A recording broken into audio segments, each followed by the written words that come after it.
여러분, 지금 제가 외부에 있어서 목소리가 우렁차지는 않을 수 있습니다. 양해 부탁드리면서 방송을 시작하겠습니다. 연준 최소 2번 더 빅스텝 간다. 공격적인 긴축 예고. 5월 FOMC 정례회의 의사록 공개. 인플레를 무려 60차례 언급했고요. 가파른 긴축이 예고가 된다. 중립금리 이상 긴축에 참석자들 공감대. 자, 이 미디어만 보면 시장의 엄청난 긴축 스탠스를 그럼 반영하면서 시장에 크게 흔들릴 법했었는데, 그 흔들릴 법했던 미디어와는 다르게 시장은 먼저 증시부터, 나스닥은 자 간밤에 1.51 상승으로 마감을 했고요. 그쵸? 그리고 분봉으로 봐도 흐름이 나쁘지 않았다. 증시부터 체킹을 하면은요, 이와 더불어 금리, 시장 금리와 환율 시장을 체킹하면서 바로 우리가 지금의 지표들을 보면서 앞으로의 증시 흐름을 예측해 보자고요. 자, 중요한 지표들입니다. 하나씩 보면은요, 미국의 채권 금리를 한 번씩 돌아보자고요. 채권 금리가 바로 연준의 이런 부분들과 바로 연동돼서 바로 반영되거든요. 자, 10년 시장 금리의 기준이죠. 내려왔어요. 2년. 얘가 바로 연준의 페드의 기준금리와 거의 연동돼서, 정책금리와 연동돼서 움직이는 게 2년물, 단기금리의 기준, 10년물은 시장금리의 장기금리의 기준입니다. 3년, 5년, 30년짜리까지 지금 다 하락했다. 더불어 10년짜리 시장금리의 최근 흐름을 보더라도, 하루짜리를 보더라도 쭉 내려왔죠. 1개월물을 보면 더 한눈에 나옵니다. 슈팅이 제대로 나왔다가 지금 바로 빠그러졌다, 금리가. 그쵸? 시장에서는 금리가 상당히 안정화가 됐다. 슈팅에 나왔다가 지금 상당히 안정화가 되어 있다라는 부분이 확인이 가능하고요. 달러 인덱스를 봐도 그 부분도 한눈에 들어온다. 자, 1개월물을 봐도 제대로 튀었다가 지금 하락이 나왔죠. 자, 달러의 가격도 현재 안정화가 됐다. 어느 정도 안정화가 돼가고 있다. 102.07. 굉장히 슈팅이 나왔는데 3개월물 보면 정말 슈팅이 나왔다가 최근에 하락을 해 있어요. 자, 그래서 여기서 우리가 봐야 될 부분이 뭐냐? 나스닥의 주봉으로서 한번 체킹을 할게요. 자, 보이시죠? 고점 대비 30% 가까이 빠졌어요. 마이너스 30 플러스 알파, 여기 마이너스 32%예요. 그쵸? 온갖 미디어와 그리고 시장의 안 좋은 이슈들과 연준의 긴축 스탠스와 차익 실현 물량과, 그쵸? 그리고 꽤 긴 기간 동안 지금 밀었어요. 그래서 굉장히 공포 분위기를 형성하고 그 공포 분위기가 끝나지 않았죠. 개인 투자자의 진입을 막고 있다는 부분이죠. 절대 글로벌 금융 리스트들 그리고 쩐주들은 개인 투자자가 부자가 되길 바라지 않아요. 끊임없이 노예가 되길 바랍니다. 우리 셀트리온의 공매도와 거의 유사한 성격을 가지고 있어요.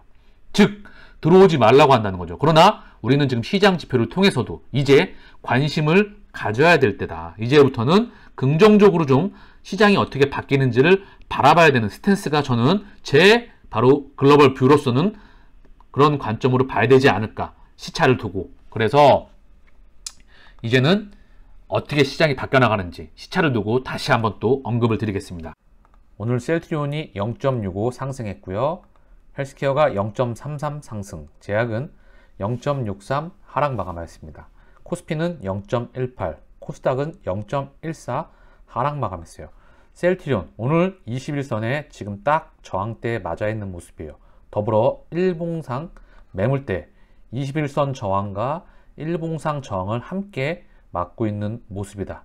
이 금방 라인에서 저항이 두 개 만나면서 현재 기술적으로 막혀 있는 모습이에요.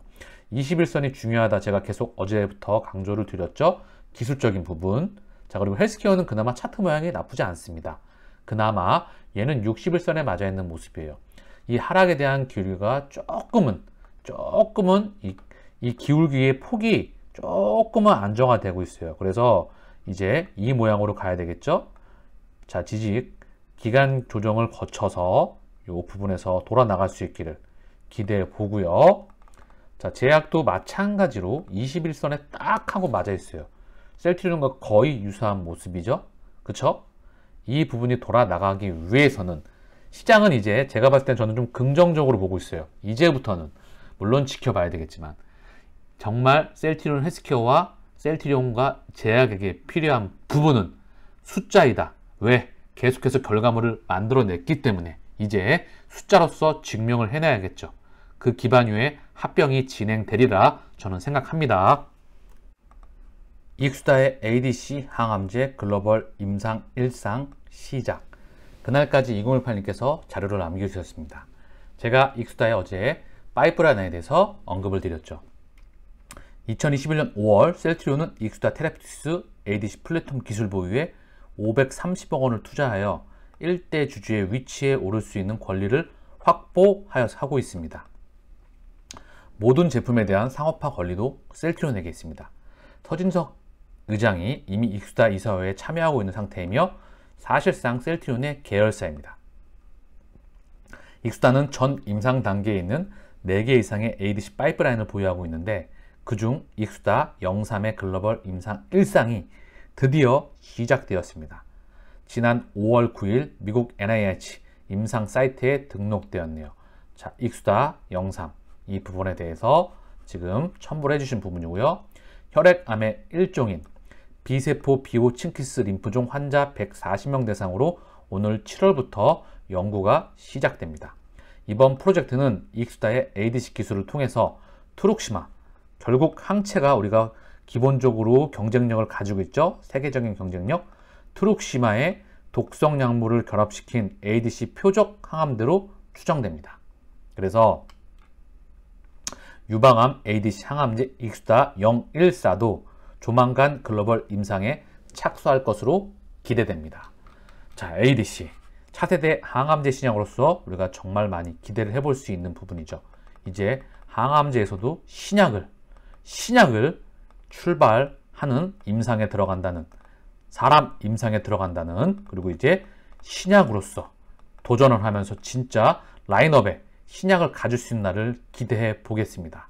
다시 한번 언급드리지만 항체, 링커, 끈, 톡신, 이 항체에서는 이미 전 세계적인 제약바이오 빅팜들과 비교해서 유효성과 안정성과 수율과 가격 경쟁력에서 우리가 절대 뒤떨어지지 않고 오히려 저는 어떠한 면에서는 우월하다 생각을 합니다. 그리고 중요한 건 이 항체에 기본적으로 경쟁력을 가지고 있기 때문에 이 링커와 이 톡신도 굉장히 기술력이 중요하다.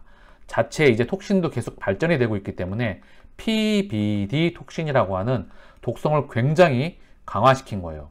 이게 끊어지게 되면, 잘못하게 되면, 이 톡신 관리가 잘못하게 되면 사람이 죽을 수도 있다는 거죠. 그래서 레고캠에서는 정상세포에서는 이 톡신이 반응하지 않고 암세포에서만 터질 수 있도록 이 부분을 설계했던 부분이에요.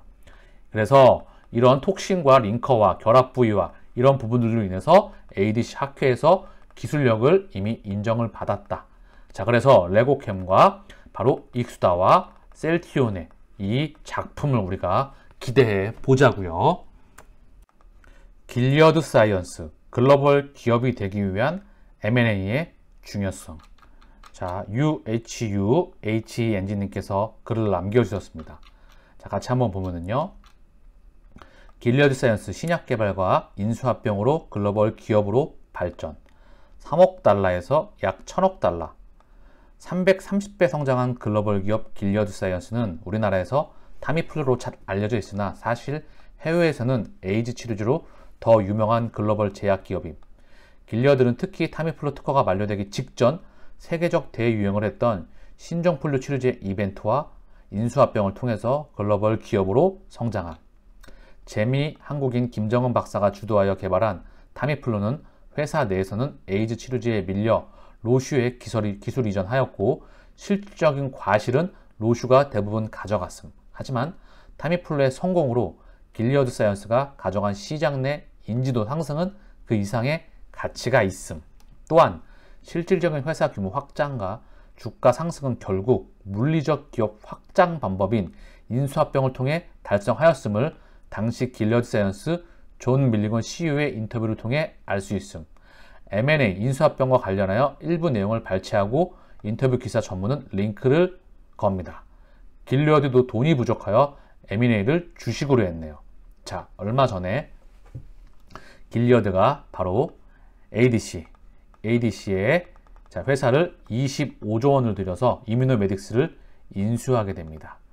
그쵸? 길리어드가 바이러스의 역사라고 볼 수 있어요.